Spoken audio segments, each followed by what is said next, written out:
My name is Noel Latif. I'm president of the Foreign Policy Association. I'm delighted to welcome you to the annual Dame Jillian Sackler Lecture on Global Health Issues at the Foreign Policy Association. And we're delighted that Mrs. Sackler is with us this evening. So I'd like to recognize Mrs. Sackler.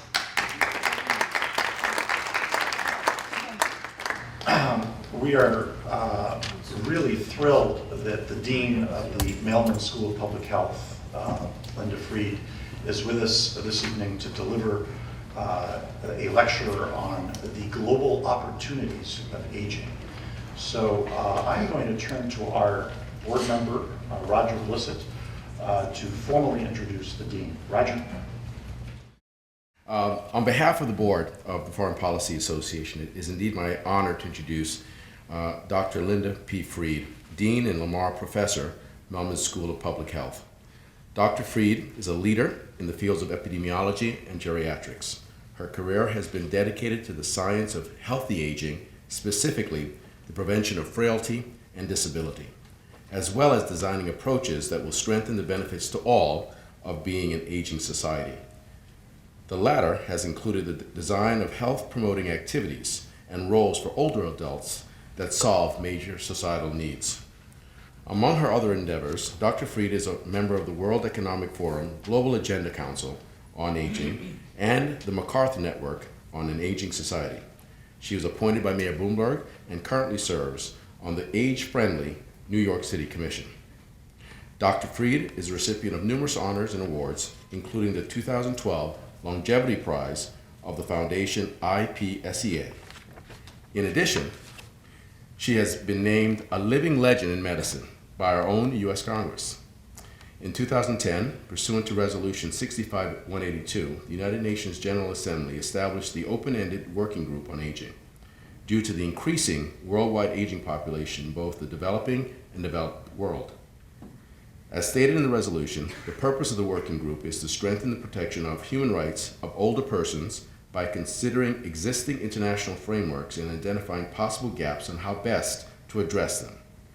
In the fourth session, recently concluded this past August, the chairman's summary noted there was broad consensus among member states of the shortcomings to the enjoyment of human rights by older persons, as well as broad agreement on the overall situation analysis of human rights of older persons and the urgent need for improvement.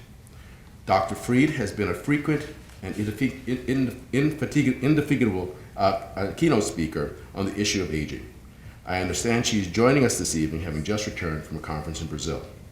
Equally important to her scholarship and clinical work on this issue, Dr. Fried is a thought leader. Based on her findings from the science of aging, she encourages all of us to, quote, reframe our understanding of the benefits and costs of aging. Dr. Fried combines the rigor of scientific discipline with the passion of a humanist on how, as a society, we address the issue of aging. If working relentlessly in the service of others and for a better world is the key to vigor and vitality, Dr. Fried, you've indeed discovered El Dorado. Along with everyone here, I look forward to your remarks this evening. Please join me in welcoming Dr. Fried as the 2013 Dame Jillian Sackler Distinguished Lecturer on Global Health. Thank you so much. That was so generous, and I'm really thrilled to be here. It's really only in the last 2 years, I think, that the United States has been really turning to the newest topic in our global health and domestic health armamentarium, which is our old age. And it's an amazing invention, because we've invented it in a new way. So really, we are entering an unprecedented new age of longer lives, which we have created. Until 100 years ago, the average life expectancy at birth around the world was 24 years across all of human history. 24 years. And until a little over 100 years ago in the US, it was 47 years. So look what we've done, because we have done it.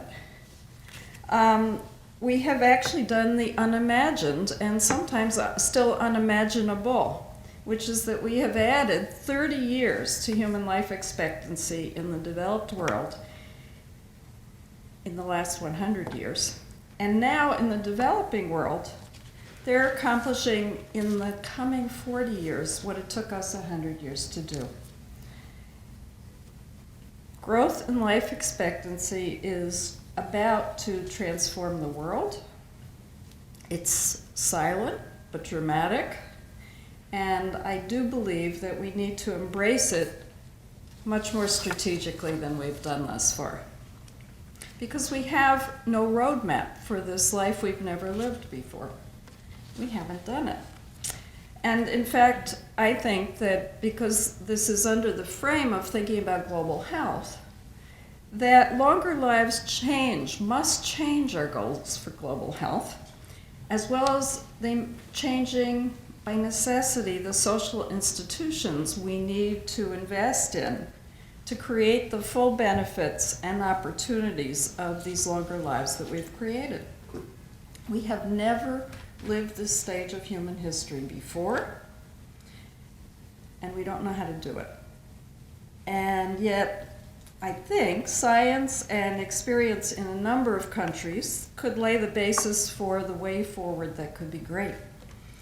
However, we need to actually overcome a lot of our reflexive reactions to longer lives as societies so that we can innovate optimistically and even innovate at all and do what we have to do in the face of complex and ongoing change, which is to invest prospectively to bring benefit to both old and young, and to really design this new stage that we've never had before so that we can strengthen mutual benefit and cohesion across all age groups, because the goal really has to be to create a win for all ages out of this thing that we've created. So what I'd like to do today is to think with you about the opportunities of this new world of longer lives and what it would take to realize them.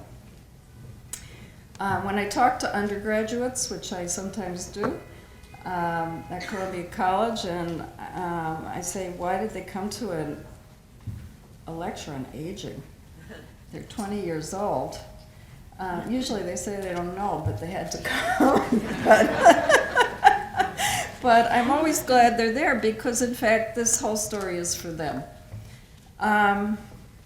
So what's the deal? Well, I think let's start with the data. Since 1950, global life expectancy globally has increased from 47 to 70 years. And for Americans and in most parts of the developed world, it's grown, as I said, by nearly 30 years in the last 100, with life expectancy at birth now in the U.S. about 80. And the U.S. is at the bottom of the pile now in terms of life expectancy among developed nations.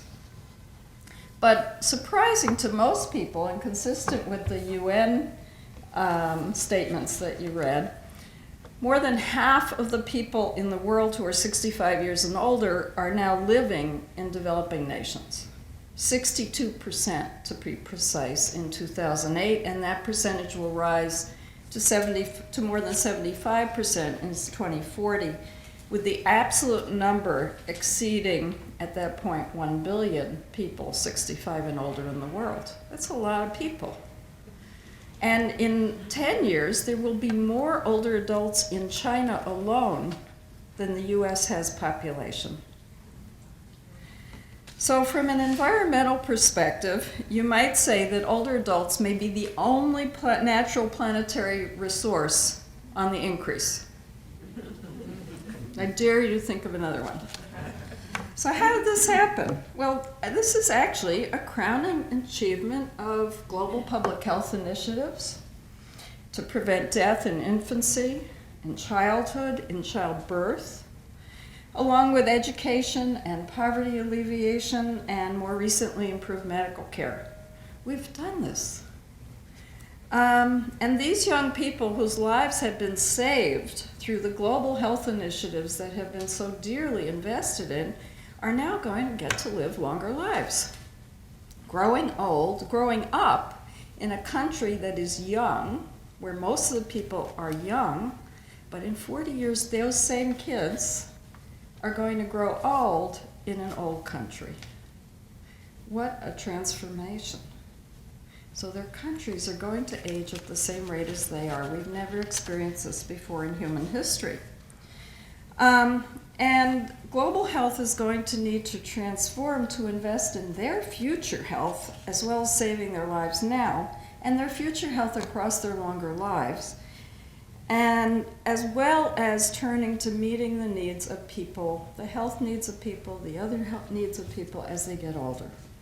These, to my mind, are the critical next stage agendas of global health for the 21st century, even while we sustain the amazing successes to date. Now, the interesting thing, which we tend to not notice, is that, but really the US and the West is already living it, is that these additional 30 years of life, which we have added, constitute essentially a new stage of life, what some people call the third age, after childhood and middle age, but before the very last years of life. Because most older adults, certainly in the West, are living a number of years with robustness, good health, better educated than ever before. And it points out that it's really critical, if we're going to add 30 years to human life expectancy, that people are living healthy and not sick. Because that matters to us as individuals. If I ask the undergraduates whether they want those 30 years of extra life that we've now created, usually 98 of them raise their hands and say yes, unequivocally, and then there are always 2 outliers who say no, they don't want it. And when I ask them why they don't want it, they do what smart undergraduates do. They delve into probabilities and they say, well, it depends. It depends if I'll be healthy or not, right?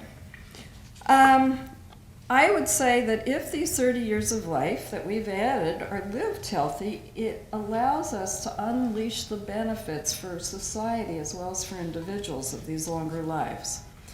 And I would like to spin out the tale of what it would take and what we would do with it. But first, of course, can we create health into the oldest ages? Well, 50 years of gerontological and public health science say yes. We now know that prevention matters at every age and stage of life and into the oldest ages. We didn't know that 30 years ago. When I was first in medical school, we thought that dementia and strokes and heart disease were inevitable with aging. We now know that's not necessarily true. We know that healthy and adequate diets and physical activity and safe food, air, and water, and the community norms and resources available to young people promote adequate growth and health in childhood and lay the seeds for future health and prevention of obesity and heart disease and asthma and all the chronic diseases we are now very worried about. But even the seeds of memory loss in older age are sown in childhood and in infancy through the harms of environmental toxins that young people are exposed to, through inadequate nurturing and food and insufficient education. So, and once these seeds are sown under adverse conditions, they progress. They grow over a lifetime, worsened by additional cumulative insults, increasing the likelihood of developing these chronic diseases as we get older. Now, these exposures can be controlled, and it's critical that we actually create the conditions for our children to be having healthy behaviors, and for us all the way through life to be doing that. Not smoking, being physically active, healthy diets, all the things we try and tell our kids to do. But it turns out that public health, as the science-based actions we must take together to create the conditions for health actually is responsible for at least half of the health that people have. At least half. It's not even in our control. So, for example, if you can't afford healthy food or you can't find healthy food in your neighborhood, you're probably going to be unlikely to be eating it. And if the air is too polluted to breathe, you're at increased risk for asthma and a whole host of other diseases, as well as decreased ability to go out and walk or exercise. These are things that are not totally within the control of the individual. So the future of health across the life course actually has to be created through the actions that we take together as societies, as nations, as the world, to create the conditions that make health not just the easy option, but the possible one. Now, New Yorkers know this better than anybody because under the Bloomberg administration, there has been really visionary public health leadership to make health the easy choice. And we know that in a million ways. And this really has to be the basis, the model for global public health for the 21st century. Now, it's critical to say, however, that we now know that these same exposures that aren't good for you when you're a kid and they aren't good for you when you're a middle-aged adult turn out to be not good for you when you're older either. And we didn't always know that.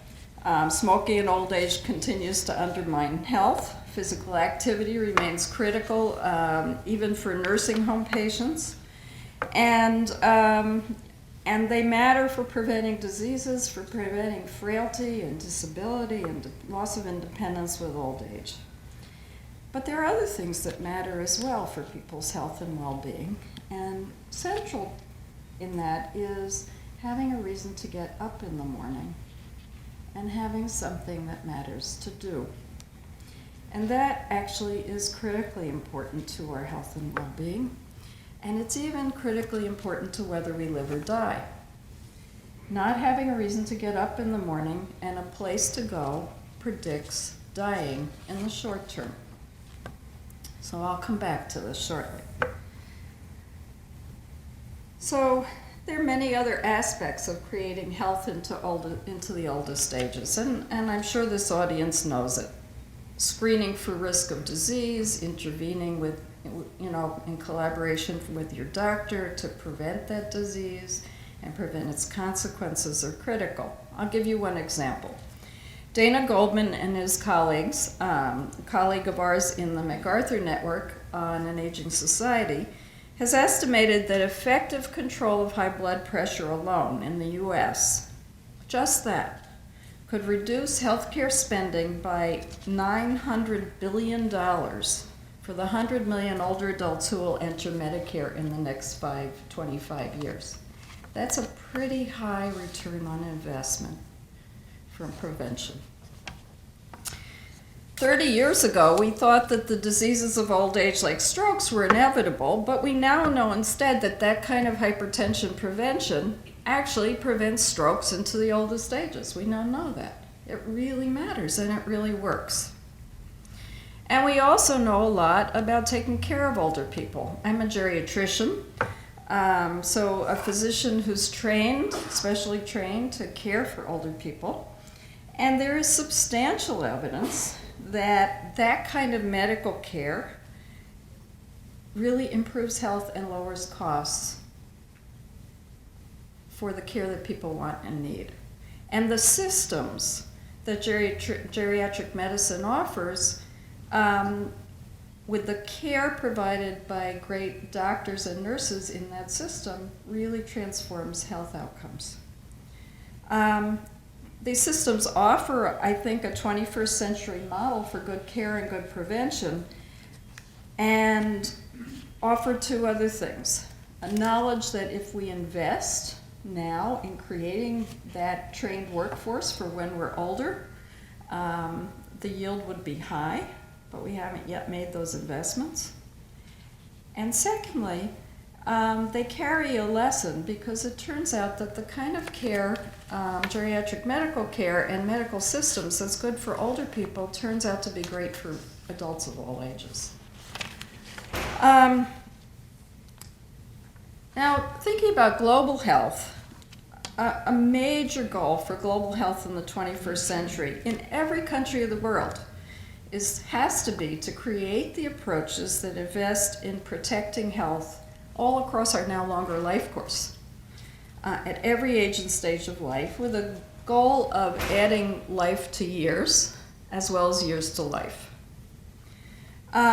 Scientifically, we now know a lot about how to do this. We know that global public health needs to complete the transition for the 21st century from saving lives to now investing in future life and health as well for the lives saved.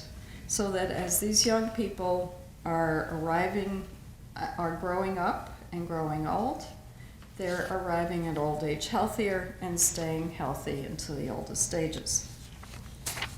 So prevention and health promotion turn out to be key for both infectious and non-infectious diseases, and prevention matters. And the policies to do this, though, have to be the underpinnings for 21st century global health. And they have to lead both to designing the conditions for health in our communities and healthier cities, as well as doing what we understand a little better, which is to invest in preventive medical care. There's really strong evidence that this kind of prevention has a very high return on investment, fourfold at least, a fourfold return on investment in terms of health and medical care costs, and that prevention of disease and frailty and disability works into the oldest ages. But I would argue that we need to extend our argument about why to invest in health beyond the medical care costs that we save and the experience of feeling better, which of course is critical. Because I think that investing in health across our longer lives and into the oldest stages turns out, for the world and for global well-being, to be the great modifier of our future. That's a strong statement, but I do actually believe it, because if people are living longer but they're sick or disabled, they're not in a position to engage or contribute in the many ways that they want to. And if, on the other hand, we can successfully invest in healthy, longer lives, I think the opportunities for everybody are huge, huge. So I've tried to make the case to you that the next stage of global health must be focusing on investing to create health across the full breadth of our longer lives, for the young and for the old.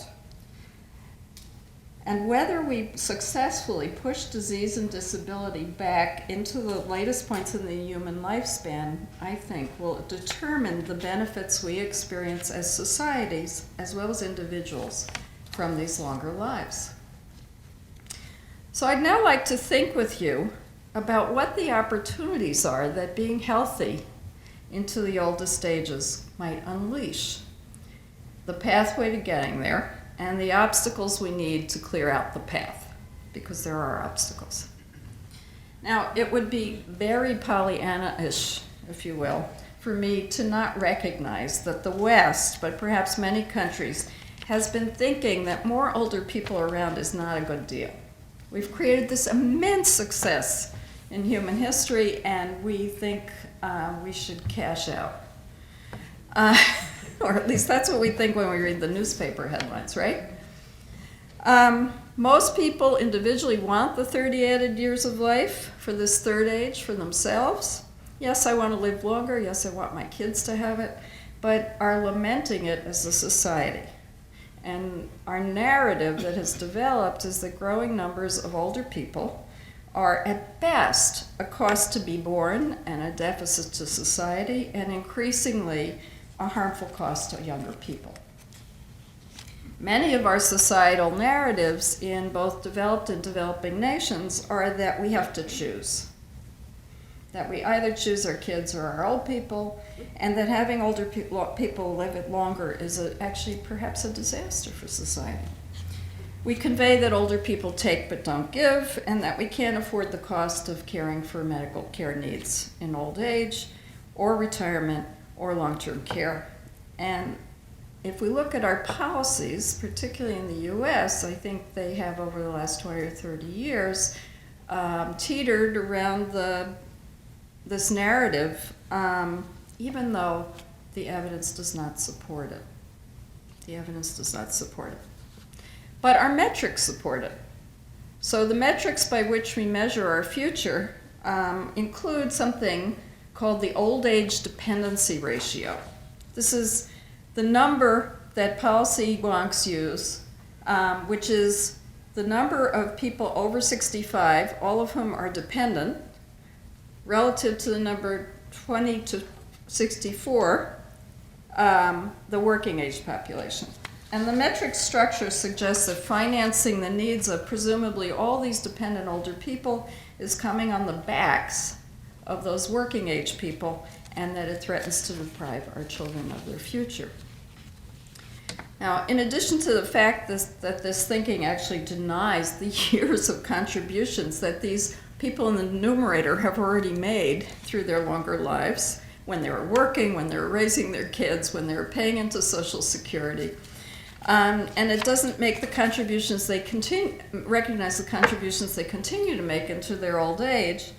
It also reflects assumptions that are really out of date, that old people are dependent, they're not contributing to society, and that all of those who are working are healthy, independent, productive, and working. All of those are working age.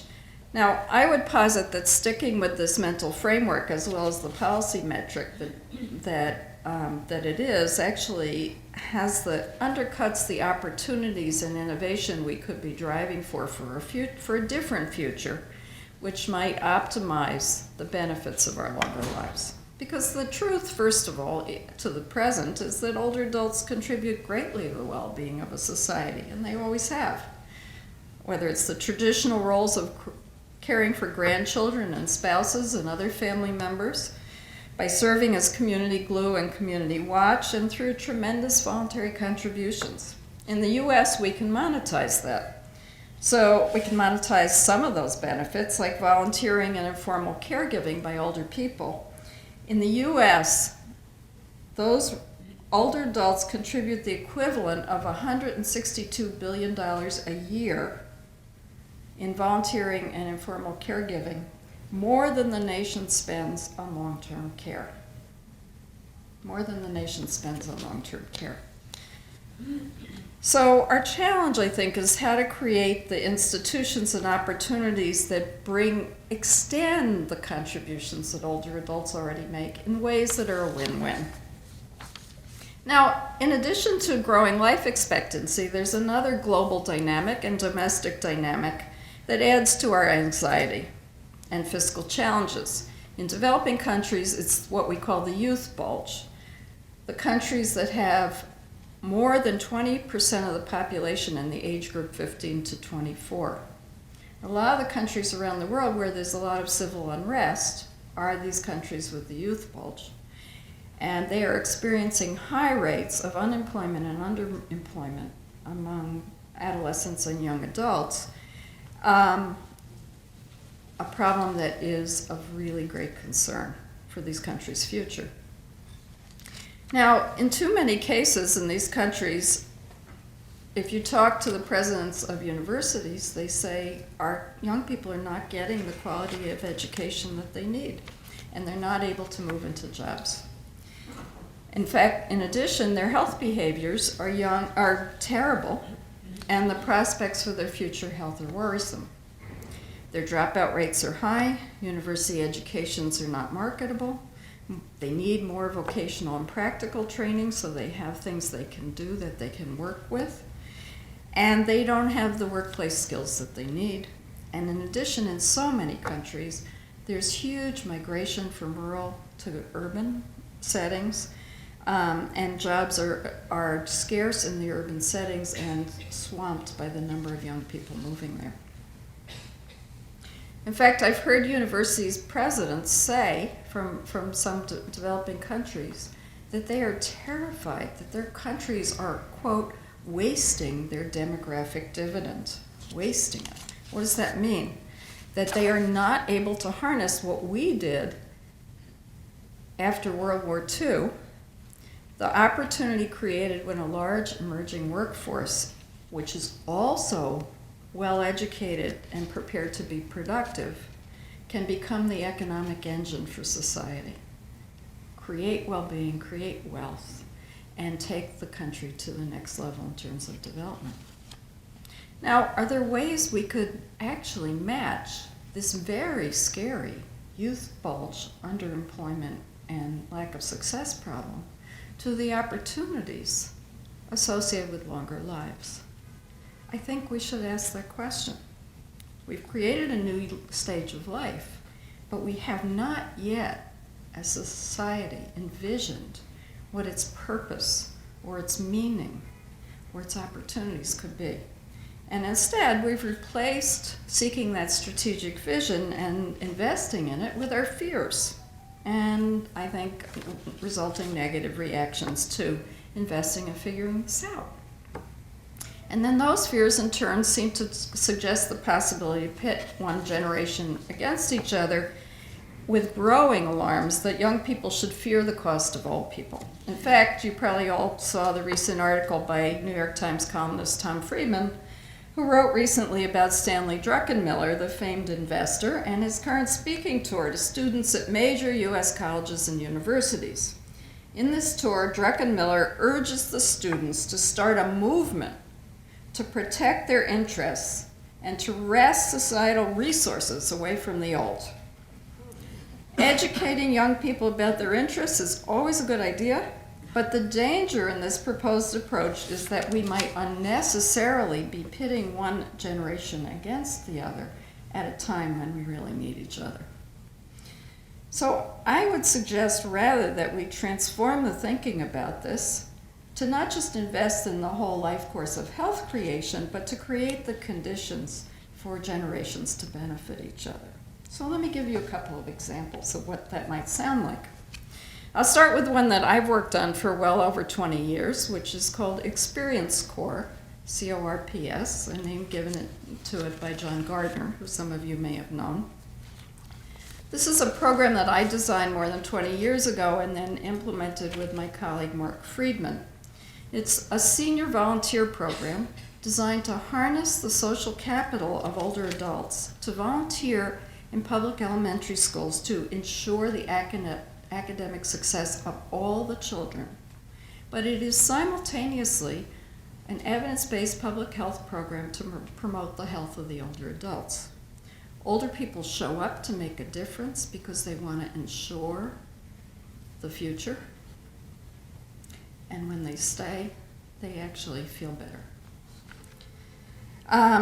The health promotion comes out of both the benefits of having meaningful roles to play that matter, and if they didn't matter, they would leave. They're smart.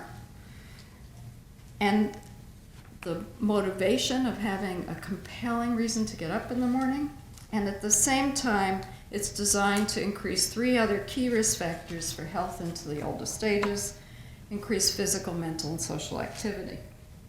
Now, Experience Corps now exists in 23 U.S. cities and several other countries with thousands of older volunteers, focusing on ensuring the success by 3rd grade of children in public elementary schools. Now imagine what it does for kids, particularly kids who are starved for connection with older people, to have a school swamped with older people, to have 1 or 2 in every classroom, to have them there with continuity 15 hours a week, to have a willing ear and somebody who walks the talk and is there because they care about the kid's future. It actually really matters. And the kids' school performance is enhanced, their learning readiness is enhanced, their excitement about reading is enhanced. But the older adults continuously say they benefit from the meaning, the ability to ensure that their life made a difference, and from the improvements in their own health and functioning. And we have been studying this ever since we created it, and we can say at this point that the evidence is mounting that staying active, engaged in this evidence-based public health program leads to greater strength, fewer falls, less depression, and very exciting early evidence of activation of minds that haven't been that engaged, and potentially the prevention of loss of mental functions like memory. The older adults become healthier, the kids perform better in school, and if they stay in school, if one child from Experience Course stays in school through high school, the return on investment for economists arguments will be satisfied.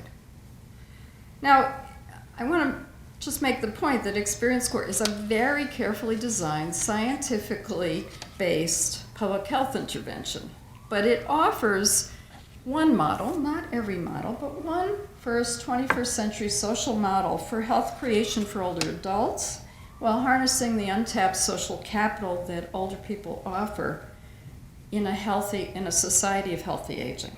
So our design provides a model for the kinds of win-wins we could think about with longer lives. How to invest in health and new roles for older people in ways that benefit young people, our schools, our communities, etc. In a world in which we will have at least as many older people as children, we need to think about how to design for win-wins. And this is the kind of thing we can design and build for if we do it prospectively in ways that serves the futures of both younger and older people, creates meaning and purpose for both and a future for everybody, enhances the bonds between generations, and reduces the costs on society. But to do this, to extend this, to find the real full-blown large-scale opportunities, we're going to have to put on our innovation hats, because it demands that we consider what the social institutions and roles are that would really make having longer lives great for everybody. Now, Experience Core is just one example, but it offers perhaps a cornerstone for a new approach to aging in this third age of life.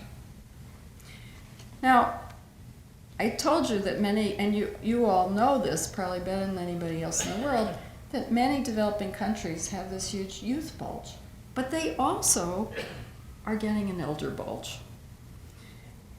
Contrary to many people's perceptions, the developing countries in the main will have an elder bulge in 10 to 50 years. And all countries are moving toward having an equal number of children and older people in society. Now, how do we embrace that asset, and how do we create the benefits of it? If we do it while investing in the health of older people, we'll unleash its benefits and go to the Madrid Declaration's goals from 2002 when they said, when aging is embraced as an achievement, the reliance on human skills, experiences, and resources of the higher age groups is naturally recognized as an asset in the growth of mature, fully integrated, humane human societies. So consistent with this approach, I think there are two large questions and a couple of proposals I want to leave you with. The first question, which we've talked about, is what are some of the new needs in societies where people will be living longer lives, and investing in health across the life course at a global level is the key to this lock.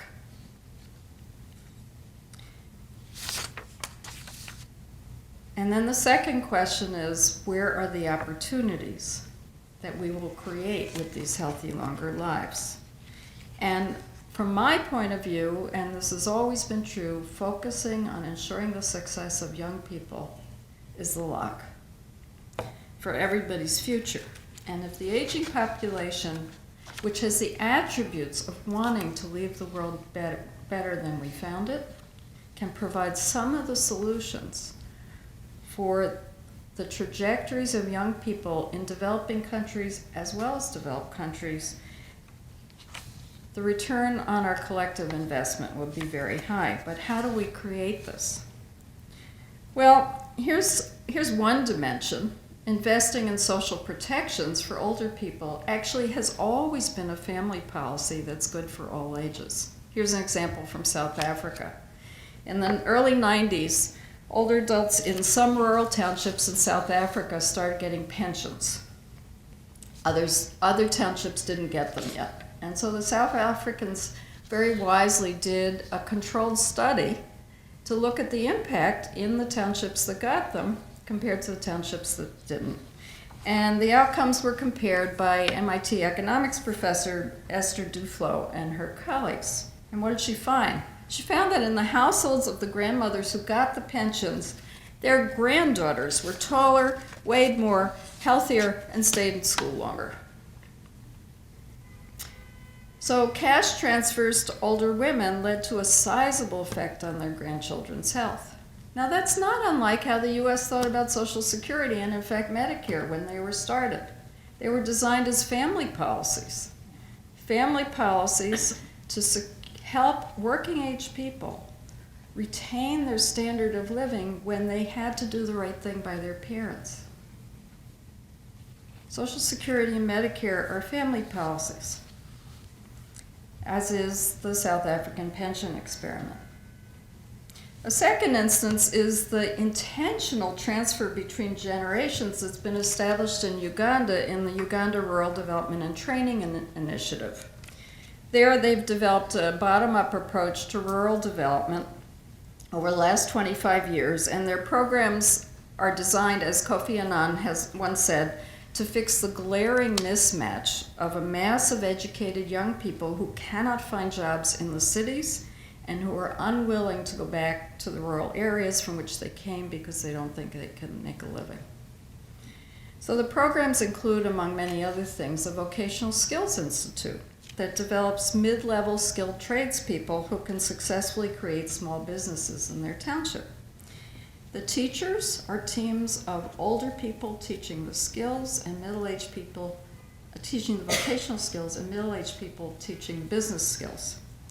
Very practical things, making household cooking equipment, car repairs, and writing business plans and managing businesses.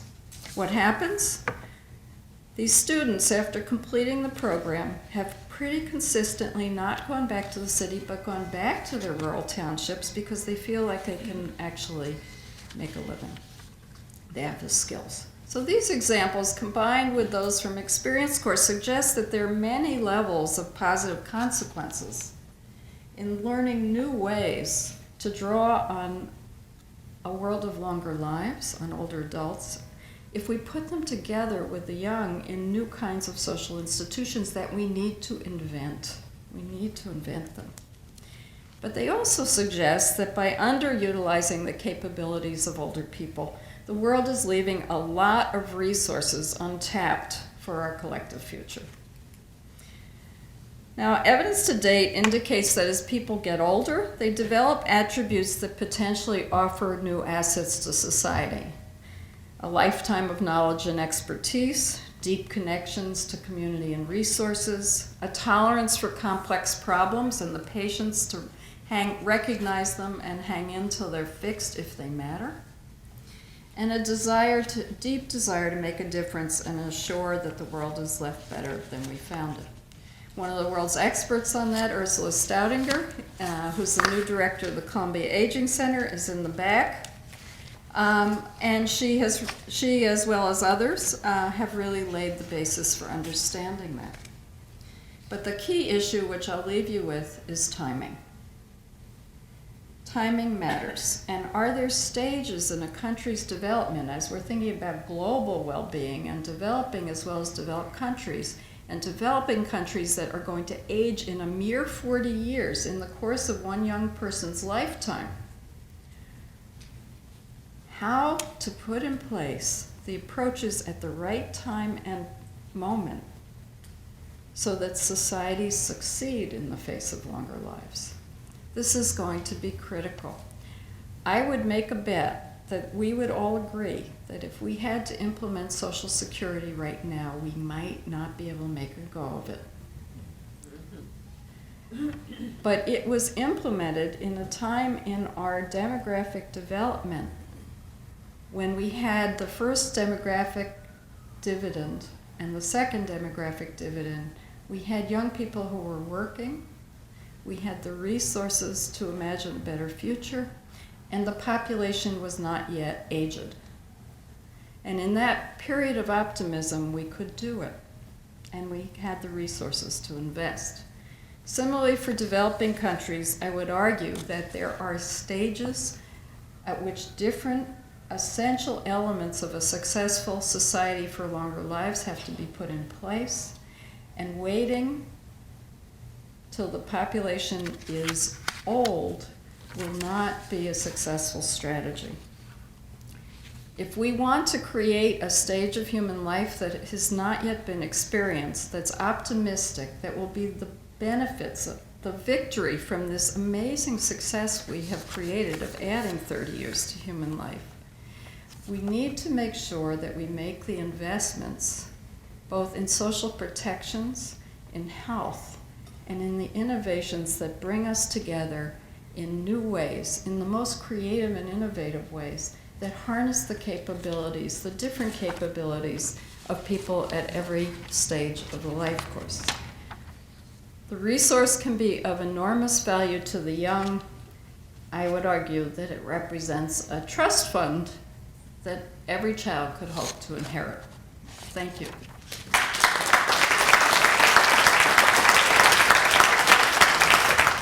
Maybe I can ask the first question about Alzheimer's. Is that a problem that is going to become magnified over time with this age bulge that you described? So all the predictions say yes. We're very worried about it. And I think preparation is essential, both in terms of having the health systems to care for people who do have Alzheimer's, but investing hugely in the opportunities to prevent it. And there are a number of opportunities. Because Ursula is in the back of the room, I don't know if you want to add to that about what the opportunities might be to prevent Alzheimer's disease. Yeah, I think dementia, Alzheimer being one type of it, is easily used to make people very anxious and afraid of their own old age, let alone the population effects and the societal effects. Because it's very intimidating to us to envision a state where we lose control, where we lose agency, where we become dependent.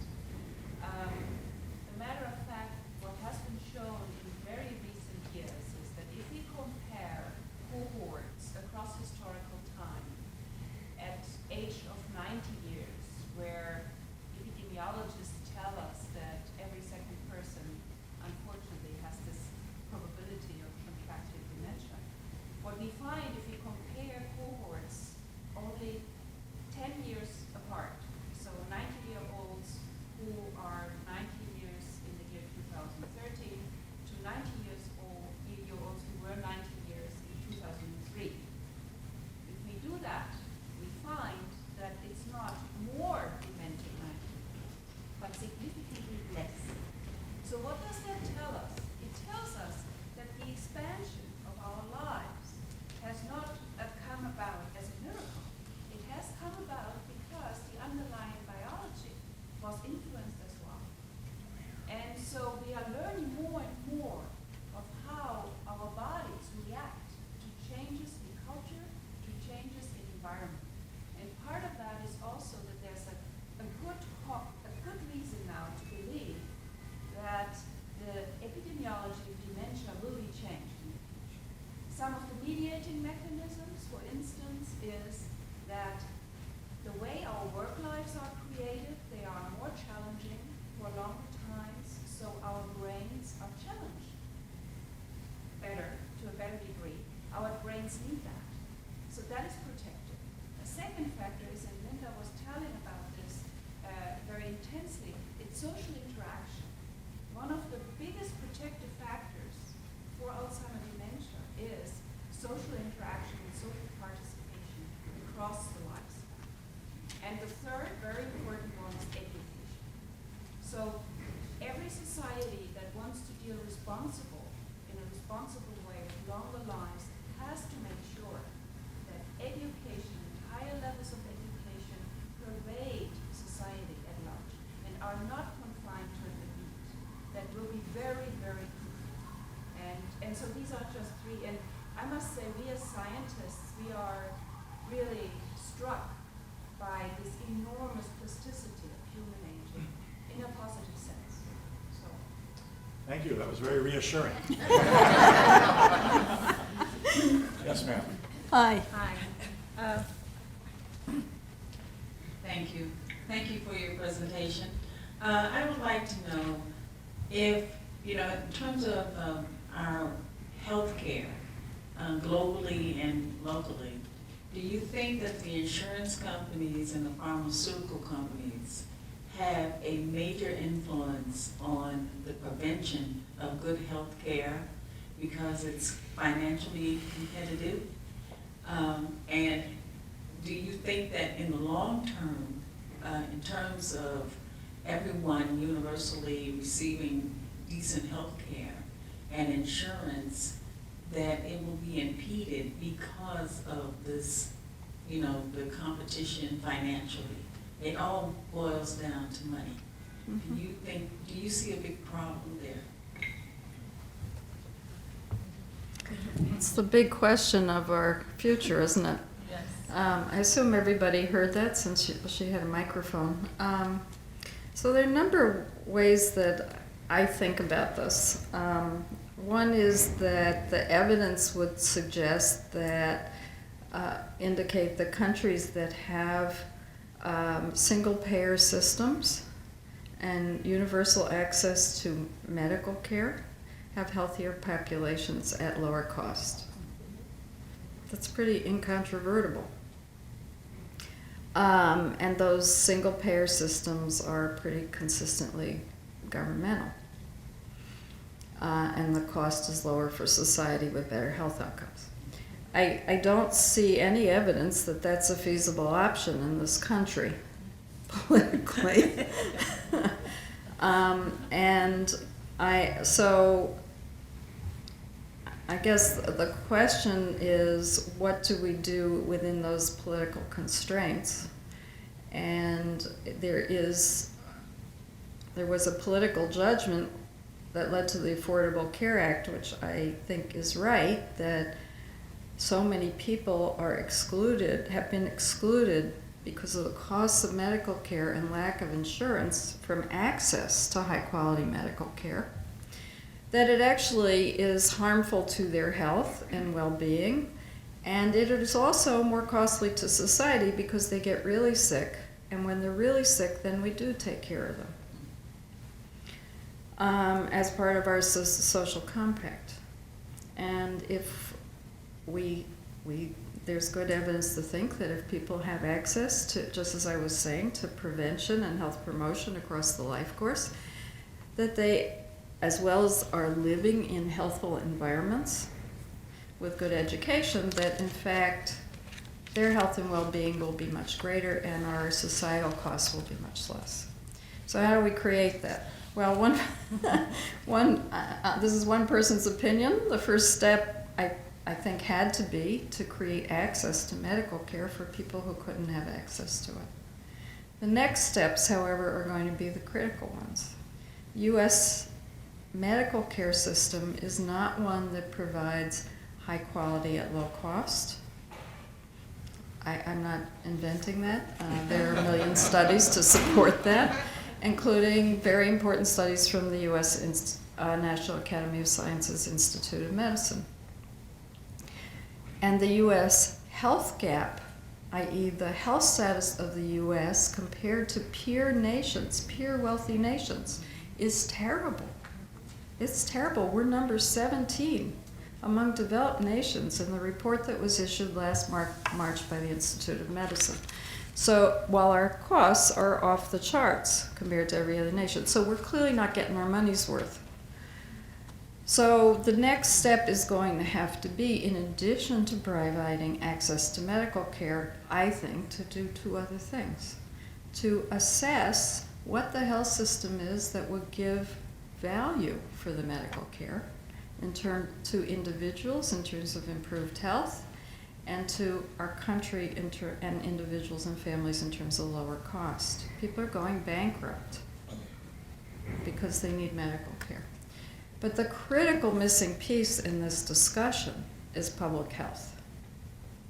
What is public health? Public health is, in the 21st century, we often think public health is medical care for the uninsured and the underserved. That is historically a huge part of the US's mandate to the public health system. But if we accomplish affordable access to care for people who previously couldn't get it, then it frees us up to say, what should public health be in this country in the 21st century? And the scientific evidence is compelling that 60 to 70% of all of our health, not their health, all of our health, is created by the conditions that make it possible to be healthy. And those conditions, to some degree, are up to the individual, but in the main, those are conditions we create as a society. A healthy city, access to food, the ability to exercise, the cumulative risks of poverty and being exposed to violence, or its opposite. All of those things are what are explanatory, or the lack of those things are what are explanatory of the huge decline in the health status of Americans. And the solution would be to invest in prevention and preserving the good health we're born with through our actions as a society based on science and evidence, which we have to take collectively. We cannot have safe water individually. We can't do it. We're going to run out of plastic water bottles. Plus, they're not good for the environment. We cannot have access to healthy food in cities that don't have grocery stores.